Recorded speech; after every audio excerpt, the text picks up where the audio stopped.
Halo agrarian Lisander, kami dari kelompok 3. Nah, di sini kami akan menjelaskan hasil dari diskusi kami, yaitu matriks perbandingan antara Peraturan Menteri Agraria dan Tata Ruang Badan Pertanahan Nasional Nomor 12 Tahun 2019 dan Peraturan Kepala Badan Pertanahan Nasional Nomor 4 Tahun 1991. Nama saya Lutfia Setianingrum, NIT 23325141. Di sini saya akan menjelaskan bagian dibandingkan. Yang pertama, pengertian konsolidasi tanah. Dari hasil diskusi kami menemukan persamaan, yaitu kedua peraturan sama-sama mengatur konsolidasi tanah sebagai kebijakan penataan kembali, penguasaan dan penggunaan tanah dengan melibatkan partisipasi aktif masyarakat. Yang kedua, perbedaan. Permen ATR BPN nomor 12 tahun 2019 memperluas pengertian dengan menambahkan unsur pemilikan dan ruang, serta mengaitkan langsung dengan rencana tata ruang wilayah. Sementara itu, Peraturan Kepala BPN nomor 4 tahun 1991 hanya menitikberatkan pada penguasaan dan penggunaan tanah tanpa menyebutkan aspek ruang. Saya Dita Adelia Cahyani, NIT 23325131 akan menjelaskan persamaan dan perbedaan jenis konsolidasi tanah. Pada persamaan, keduanya mengenal pembagian jenis konsolidasi tanah berdasarkan keperluan, yaitu sederhana dan lengkap.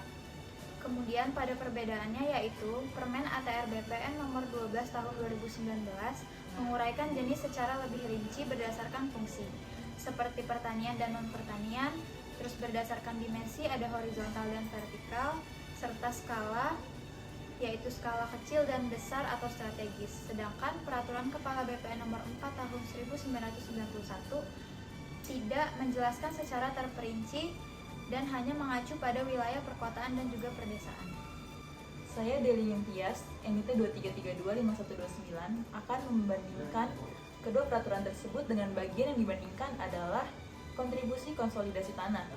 Dengan persamaan, kedua peraturan mewajibkan peserta menyerahkan sebagian tanah untuk kepentingan umum atau pembangunan fasilitas umum.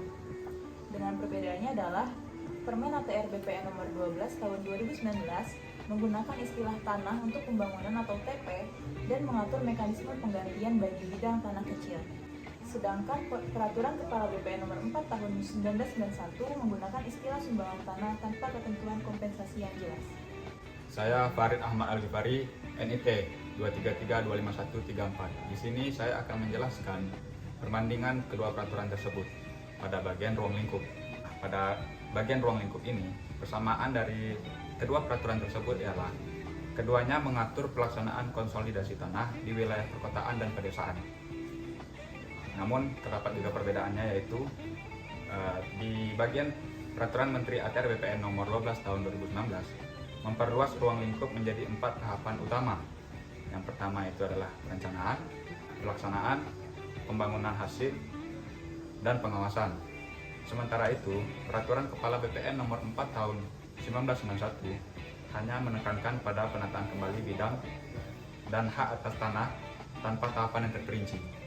Saya Najwa Faziana Zulfa dengan NIT 23325154. Di sini saya akan membandingkan dua peraturan tersebut pada bagian tahapan konsolidasi tanah.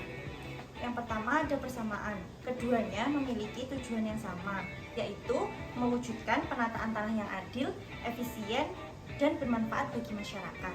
Nah, pada perbedaannya, Permen ATR BPN nomor 12 tahun 2019 mengatur tahapan secara lengkap dan sistematis, mulai dari pembentukan tim, kajian tata ruang, pemetaan sosial, hingga penerbitan sertifikat. Sedangkan Peraturan Kepala BPN nomor 4 tahun 1991 tidak menjelaskan tahapan secara rinci dan hanya memberikan arahan umum. Perkenalkan, nama saya Ragib April Gajunanda, NIT 23325156. Saya akan menjelaskan kesimpulan dari dua peraturan ini. Nah, kesimpulannya adalah studi ini menyimpulkan bahwa Peraturan Menteri Agraria Tata Ruang Kepala Badan Pertanahan Nasional Nomor 12 Tahun 2019 merupakan pembaruan yang lebih komprehensif dan rinci dibandingkan dengan Peraturan Kepala Badan Pertanahan Nasional Nomor 14 Tahun 1991 dalam mengatur mekanisme konsolidasi tanah.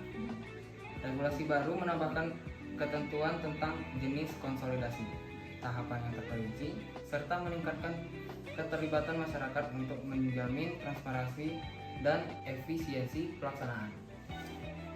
Meskipun perubahan ini memberikan rangka hukum yang lebih kuat dan adaptif terhadap dinamika pembangunan, tantangan dalam implementasi tetap ada, terutama dalam menyesuaikan prosedur dan koordinasi antar pemangku kepentingan.